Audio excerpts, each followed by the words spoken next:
अगर आप दूसरे लोगों के मन में अपने देश को लेकर सम्मान का भाव नहीं जगा पाते तो सब बेकार है। लेकिन आज आजाद होने के बाद भी हमारे देश के लिए यह भाव संकीर्ण मानसिकता से जन्म नहीं ले रहा है। उदाहरण के लिए हमारे देश में बहुत सारे लोग अपने YouTube चैनल के व्यूज और अपने फॉलोअर्स बढ़ाने के लिए, थोड़ा सा पैसा कमाने के लिए, थोड़ी सी सस्ती लोकप्रियता हासिल करने के लिए आज भी अपने देश को बेच सकते हैं, अपने देश को गिरवी रख सकते हैं और विदेश में जाकर अपने देश की खुलेआम बुराई कर सकते हैं, सिर्फ इसलिए कि अगर उन्होंने ऐसी बुराई की अपने देश की तो शायद कुछ तालियां बजेंगी, YouTube पर कुछ फॉलोअर्स बढ़ जाएंगे और शायद कुछ छोटा मोटा पैसा भी मिल जाएगा और इन्हें ऐसा लगता है कि ये लोकप्रिय हो जाएंगे, जैसा कि एक कॉमेडियन और एक्टर वीर दास ने हाल ही में किया है।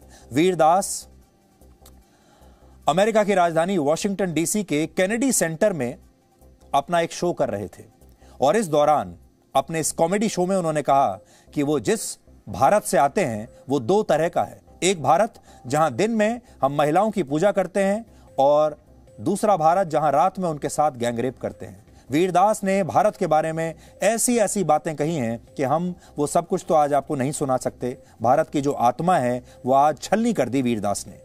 विदेश में जाकर भारत के बारे में, जहां उन्होंने जन्म लिया है, जहां पैदा हुए, जहां वो वीरदास बने, जहां से पैसा कमाया, जहां से लोगों की उन्होंने ये लोकप्रियता हासिल की, आज उसी देश के बारे में अमेरिका में जाकर वो क्या बोलते हैं उसका एक छोटा सा अंश आप देख लीजिए। And yet I come from an India where leaders hug each other without masks. I come from an India where the AQI is 9,000 but we still sleep on the roof and look up at the stars. I come from an India where we worship women during the day and gang rape them at night. Bharat की बुराई कर रहे हैं। यह video कुल 7 minute का है और ये भारत के खिलाफ ऐसी बातों से भरा हुआ है। इसमें से हमने सिर्फ कुछ सेकंड आपको दिखाए हैं। इसमें इतने अपशब्द और अभद्र भाषा है कि हम पूरा वीडियो तो आपको दिखा भी नहीं सकते थे। हालांकि जबरदस्त आलोचना के बाद सोशल मीडिया पर ही वीरदास ने अब एक स्पष्टीकरण दिया है जिसमें उन्होंने कहा है कि वो सिर्फ भारत के विरोधाभासों को लोगों के सामने रख रहे थे। उन्होंने ये भी कहा है कि भारत एक महान देश है और हमें अपनी महानता को याद रखना चाहिए। उन्होंने इस बात पर जोर दिया कि वीडियो के आखिर में बजी तालियां भारत के प्रति लोगों की देशभक्ति का सबूत है। ऐसा उन्होंने बाद में अपने स्पष्टीकरण में कहा है। लेकिन सवाल यह है कि देशभक्ति का यह सबूत हासिल करने के लिए वीरदास को अपने ही देश के बारे में इतनी सारी अभद्र बातें करने की क्या आवश्यकता पड़ी। आज हम चाहते हैं कि हमारा देश वीरदास जैसे लोगों को पहचाने जो हमारे देश को गिरवी रखते हैं, हमारे देश को बेचते हैं ताकि ये लोग पैसा कमा सकें, ताकि ये लोग नए फॉलोअर्स ले सकें, ताकि इनके YouTube चैनल्स पर ज़्यादा व्यूअरशिप आ सके और छोटा मोटा पैसा भी ये कमा सके। अब आप सोच लीजिए, आज जो भारत के वो बड़े बड़े क्रांतिकारी रहे होंगे जिन्होंने अपनी जान देकर भारत को आज़ाद कराया, आज उनकी आत्मा ऐसे लोगों को देखकर कितनी छलनी होती होगी। हम मानते हैं कि हमारे देश में बहुत सारी कमियां हैं। हम मानते हैं कि हमारे देश में सब लोग अच्छे नहीं हैं। हम मानते हैं, आज हमने आपको मीडिया के बारे में बताया, हम मानते हैं कि मीडिया में अच्छे लोग भी हैं।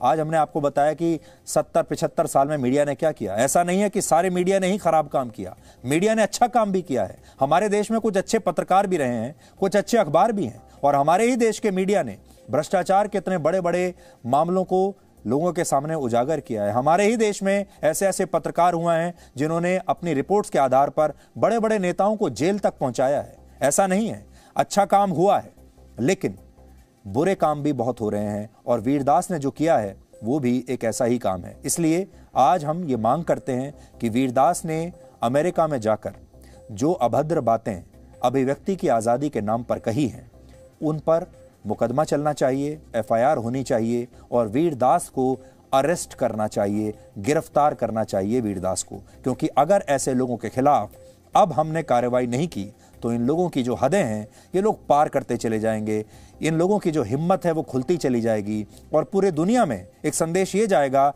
कि भारत के लोग अभिव्यक्ति की आज़ादी के नाम पर अपने देश को बेच सकते हैं, गिरवी रख सकते हैं, उससे गद्दारी कर सकते हैं, उसके बारे में अभद्र बातें कर सकते हैं और पूरे देश में कुछ पैसों के लिए उसकी छवि खराब कर सकते हैं।